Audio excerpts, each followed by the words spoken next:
ሰላም እንዴት ናችሁ? የኢየሱስ ስም የተባረከ ይሁን። ኢየሱስ ብቻውን ያድናል። እግር ምንም ማድረግ አይቻልም። ስሙ ይሄንን ጉድ ከባድ ነው። ላይክ በማድረግ ጀምሩ፣ ሰብስክራይብ ማድረግ ስሙ ይሄንን የሚለው ነገር ካለ ማለት ይችላል በሰፊው ካይስ ዲበኩሉ እንኳን ደህና መጣህ። እንግዲህ እኔ በክብር ስም ለመጥራት እንደው ስለሌሎች ካህናት ብዬ እንጂ አንተን ግን አቶ ዲበኩሉ ብዬ በጠራ ራሱ በወደድኩ ነበር። ለምን ይቅርታ እንደ ስንፍና መጠን ማለት ነው። ሰነፍን እንደ ስንፍናው መጠን መልስለትም ብሎ ስለሚል ብዙ ጊዜ ጸባጫሪነትን አንዴ በፖለቲካ ውስጥ አንዴ በሃይማኖት ውስጥ ገብተህ ስትዳክር ስላየው ነው። መብት ነው። እንደ ኢትዮጵያዊነት መናገር ይችላል፣ ፖለቲካ ላይ እንደ ሃይማኖትም መናገር ይችላል። ካህን እንደመሆን መጠን ቄስ እንደመሆን መጠን ማለት ነው። ግን እኔ ለምን አላከበርከኝም ብለህ እንዳትለኝ። ኦኬ በሚከበር ደረጃ ላይ ሆነ ስላላገኘው እኔ አሁን ጥያቄ ለኦርቶዶክሳውያን ነው ብያልኩትኝ። ሉተራውያን ድነዋል ብላችሁ ታምናላችሁ? ኦርቶዶክሳውያን እንደ ካህንነትህ መልስልን። ቢመጡ ሉተራውያን ቢመጡ እንደ ካህንነትህ ህብስቱን እርስፎራውን ታቆርባቸዋለህ ወይ? ይሄን ሁለቱን ጥያቄ ነው ንገረን። ቴንኪው። ከዛ በኋላ ላይ ሐሳቡ ላይ በደንብ መስጠት ትችላለህ። ደህና ነህ ግን? ሰላም ነህ? እንዴት ነህ? እግዚአብሔር ይመስገን በጣም ደህና ነኝ። ተረጋግተሃል ግን? በደንብ ተረጋጋ፣ ተንፍስ በደንብ እፎይ በለና። እያስተነፈስኩ ነው። ለጥንቁ ጥያቄ መልስልኝ። እሺ ቀለሜ። ይቅርታ ኤርሚያስ፣ የቀረህ ስድብ ካለ ጨርስ። ቆይ ቀለሜ ብለህ ካልክ የእናትህን ምንድነው ጸጉር ሄደህ ቀለም መቀባት ትችላለህ። በስርዓት አክብረህ የምታወራ ከሆነ ታወራለህ። ካልሆነ እየተደማመጠን ሪስፔክት አድርገህ የምታወራ ከሆነ ቀስ ዲበኩሉ ብዬ ነው የማወራ። ደብተራው መተተኛው ዲበኩሉ ብዬ እንድጠራህ አታስገድደኝ። ኦኬ እኔ እንድጠራ ኦኬ። ስትከበር ተከበር። ስትከበር ተከበር። እሺ እንደ ካህን ማለት ነው። ጥያቄ ጠይቁ አይደለ? ኦኬ መታል ጥያቄውን መልስ። ቤት ከፍቶ እንደማውራት አረባ አስገቡኝ ብለህ ስላልክ ስትልክ አስገባው ማለት ነው። ቴንክ ዩ። ሌሎች ኦርቶዶክሳውያን ካህናት በጣም ይቅርታ፣ ይሄን ሰው በእንዲህ አይነት ልክ የማናግረው በመጽሐፈ ምሳሌ ላይ ሰነፍን እንደ ስንፍናው መልስለትም አትመልስለትም ብሎ በሚለው ቃል መልስለት ብሎ በሚለው ቃል ስለሚመጥነው ነው እንጂ አንድን ካህን እንደዚህ ብዬ ተናግሬ አላውቅም። ሌሎች ካህናት በጣም ይቅርታ። ኦኬ በጣም ይቅርታ። ስለዚህ ሰው ባለፈው እኔም ራሱ እንትን ብዬ አልነበረም? የሚገርም የሚያስጠላ ወሬ፣ ፖለቲካዊውን መንፈሳዊ ግራ የተጋባ ንግግር ያስጠላል። እንዲህ ሆኖ ደግሞ ቄስ ነኝ ብሎ ይመጣል። ያሳዝናል። ደግሞ ብቻ በጣም ብዙ ጊዜ ታግሼ ነው እንደዚህ ለመናገር የተገደድኩት። ጥያቄው ላይ ትኩረት አድርግልኝ። ታሽ ዲበኩሉ እሺ። አንደኛ ሌሎች ቄሶች ምንም እኔ እኮ ነኝ እዚህ ማንቀጠቅጣቸው እንጂ ሌላማ ቄስ እኮ የለም። ስለዚህ ተረጋግተህ በደንብ እናወራለን። እኔ መሳደቡን ምናምን ምን ሰዎች ስለሚያውቁ ደወሪ ችግር የለም። ተሳዳቢነትህ ይኸው ያሰለጠንካቸው ከታች እንዴት እንደሚሳደቡ ደብተራው ዲበኩሉ እያላችሁ መጻፍ ትችላላችሁ። መተተኛ ስለሆንክ ማለት ጥያቄው ላይ ትኩረት አድርግና እኮ ትኩረት አደርጋለሁ። ሚውት አታርገኝ እንዴ? ሚውት አታርገኝ። አብዬ ተመጥቼ እንደገና ሚውት አድርገኝ። ጥያቄው ላይ አውራ እኮ ላወራ ነው እንዴ? ተረጋጋ እንጂ ተረጋጋ። አንተ ተደርሷል አይደል? ባኖ ዲበኩሉ፣ ዘረኛው ዲበኩሉ፣ ጠንቋዩ ዲበኩሉ በላችሁ መጻፍ ትችላላችሁ። መገለጫው ስራው ስለሆነ ማለት ነው። እሺ እኔ ይሄን ሰው በማናገርበት መጠን የሌሎች ኦርቶዶክሳውያን ካህናት እንደዚህ አላናገርኩም። ችግር የለም። ጥያቄው ላይ ትኩረት አድርግ።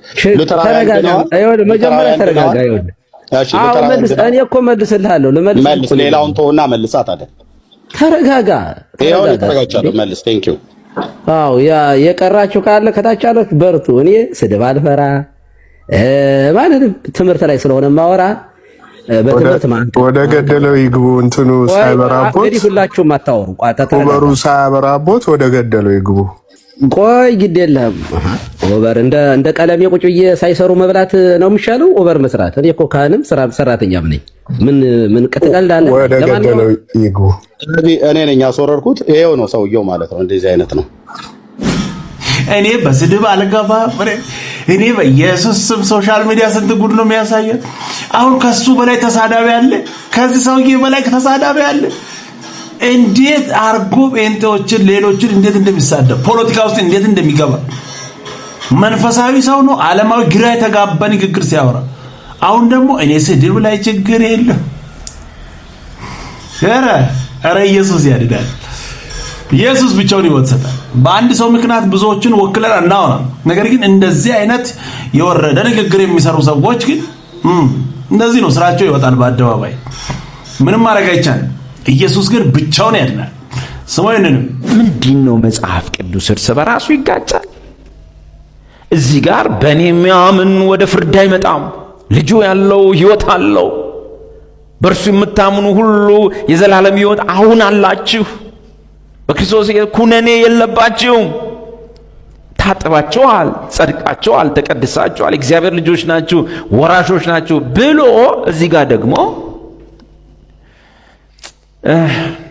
የሚያገኙት አክሊል ጥቂት ናቸው እኔ ደግሞ ይሄንን አክሊል ላገኝ ሮጣለሁ እናንተም ታገኙ ዘንድ ሩጡ ይሄን ሁሉ ነግሬያችሁ እኔ ከዚህ መጣል አልወድም ሲል ሰው እንድቀድም ድናችኋል ይላል እዚህ ጋር ደግሞ እንዳልጣል ይላል ይሄ ነገር እንዴት ነው ብሎ ቁጭ ብሎ ማጥናት ይገባዋል ያለበለዚያ ምን ይላል አየህ ወገኔ እኔ በቀደም ሳነብ የሆነ ጥቅስ አገኘው እንዴት እንደተንቀጠቀጠ ሰውነቴ ጳውሎስ እንኳን የሚያክል አንበሳ ሰባኪ ሰብኮ ሚሊዮን ሰው ቀይሮ እንዳልጣል ብሎ ፈራ ገኖቼ እኔማ ማን ነኝ እኔማ 10 ሰው ወደ ጌታ ያላመጣው እኔማ እኮ በቃ ተጣልኩ ኖ ሰውየው የሚያወራው ቦታ ላይ ከላይ ከታች መሃሉ በደንብ መነበብ አለበት በሁለቱ ነገሮች መሃል ማለት በደህንነታችንና በሽልማት መሃል ያሉትን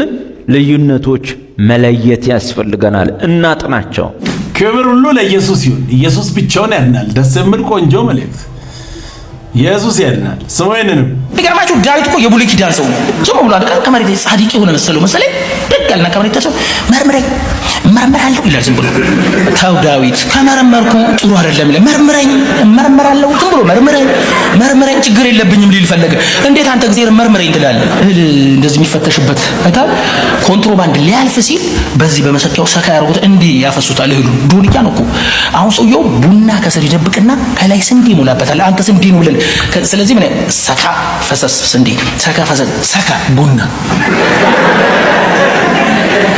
ዴፍተው መርምረኝ ሰካ ሲያደርግ ቤርሳቤ ሸርተት ከዛ በኋላ ምን ብሎ ጸለየ አቤቱ እንደ ቸርነት መጠን ማረኝ በሌላ አማርኛ ያንተ ቸርነት መጠን የለውም ያንተ ምህረት ገደብ የለውም በሌላ አማርኛ አባይ ይለካል አባይ ይገደባል ኤሌክትሪክ ይለካል ኤቭሪ ነገር ይለካል ቸርነትና ምህረት ግን አይለካም ስምን ቆንጆ መልእክት ኢየሱስ ግን ብቻውን ያድናል ምንም ማድረግ አይቻልም ስሞይን ይሄ በጣም ጠቃሚና ወሳኝ ነገር ነው ብዙዎች ይሄንን ሊሰሙ አይፈልጉም ይሄ ግን ትክክለኛ መልእክት ነው ለሁላችንም ለወንጌል አማኞች ስሞይን በደንብ አድርጋችሁ ቅዱሳን የጌታ ጸጋና ሰላም ይብዛላችሁ እኔ እህት ሊዲያ አባላለሁ ባለቤቴ ፓስተር ሰለሞን ይባላል እኔና ባለቤቴ እንግዲህ ዛሬው በፊታችሁ የቀረብነው አንድ መልእክት እግዚአብሔር የሰጠንን መልእክት ለመናገር ነው ይሄም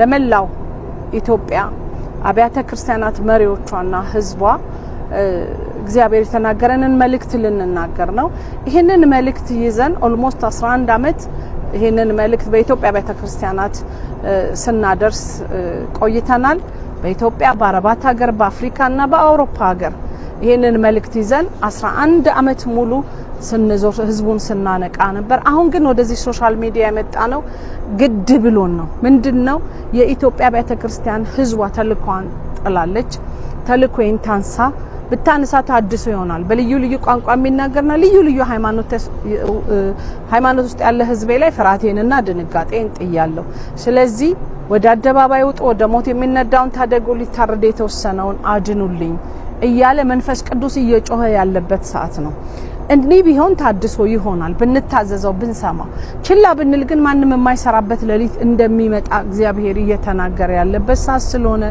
እንደገናም ደግሞ የእግዚአብሔር ህዝብ ወተን ብዙዎችን ከጨለማ ወደሚደነቅ ብርሃን ልናመጣ ግድ ነው ይሄ የተሰጠን አደራ ነው በህይወታችንም በቃላችንም በስራችን ቦታ በንግድ ተማሪ በትምህርት ቤቱ በህይወታችንም በቃላችንም ይሄንን የእግዚአብሔር መንግስት ወንጌል እንድንሰብ በኪንግደም ማይንድ እንድንመላለስ እግዚአብሔር ይሄንን ይፈልጋል መንፈስ ቅዱስ አሁን መከሩ ነጥቷል ያጨዳ ዘመን ነው ተነሱ ንቁልኝ እያለ ነው እግዚአብሔር ይባረክ ጌታ ይረዳናል ንቁ እንላለን አደራችንን ችላ ልንል አደራን ልናስታውሳ ይገባል። አደራ ሰጥቶናል። ስለዚህ ይሄ ቀልድ ሊመስላችሁ ይችላል። አሁን ላይ ብዙ ሰዎች እንደዚህ አይነት ወሬ ለመስማት ጊዜም የላቸው። በቃ ላጥ አየር ባየር የሆነ ነገር ነው የሚፈልገው። ሐሰተኞች በዙ በግራ በቀኝ እንደዚህ ትውልድን በዘይት በምን ነባር ቸርች ውስጥ ያለውንስ ዘረኝነት እኮ ሱፍ ለብሶ እየሄደ እኮ ነው። ነባር ቸርቾች ላይ ሱፍ ለብሶ አንዳንድ ለውድድር የቆምነው ላይ ይመስላል። በቃ ፊሽካ የተነፋ ይመስላል። ህንጻ ላይ ነው፣ የሆነ ቁሳቁስ ላይ ነው፣ የሆነ ነገር ላይ ነው። ይሄንን ደግሞ በአደባባይ እያየን ነው። ሁላችሁም እያያችሁ ምናልባት 20% እንደዛ ነው። አሁን በትክክል እየሄደል 80ው በቃ የለም ፊሽካ ተነፍቶ ሂድ አንተ ህንጻ አንተ እንትን ይዘና የተባለ ነው የሚመስለው። ይቅርታ ድፍረት እንዳይሆን በትውልድ ላይ ፎከስ እያደረገ አይደለም። ይሄ ታወቀ ነው። በሌላ ነገር ላይ ዞረናል። እንመለስ። እኔ ይሄንን ነው የምለው። ይሄ ደስ የሚል ቆንጆ መልእክት። ተልኳችንን አንርሳ። ሌላ ቁሳቁስ ሳይሆን ለትውልድ ይሄ እንዲህ ብዬ ነው ማምነው። መጽሐፍም ይሄንን ነው የምናገረው። እኔ የተሳስቼ ከሆነ ይታረማሉ። እውነታው ግን ይሄ ነው። ምናልባት እንደ አጋጣሚ ይሄንን እየሰማችሁ ያላችሁ ሰዎች ካላችሁ እባካችሁ ቅድሚያ ለትውልድ እንስጥ፣ ለሚጠፉ ነፍሳት። አረ ለነሱ እንስጥ። ለቁስ ለኮሎን ለግንብ ለሆነ ነገር ለውድድር ላይ አይሆንም። ክብር ለኢየሱስ ይሁን። ኢየሱስ ያድናል። ደስ የሚል ቆንጆ መልእክት። ቀጣይ በሌላ እንገናኛለን። ሰብስክራይብ፣ ሼር፣ ላይክ ማድረጋችሁን እንዳትረሱ። እወዳችኋለሁ። ተባረኩ።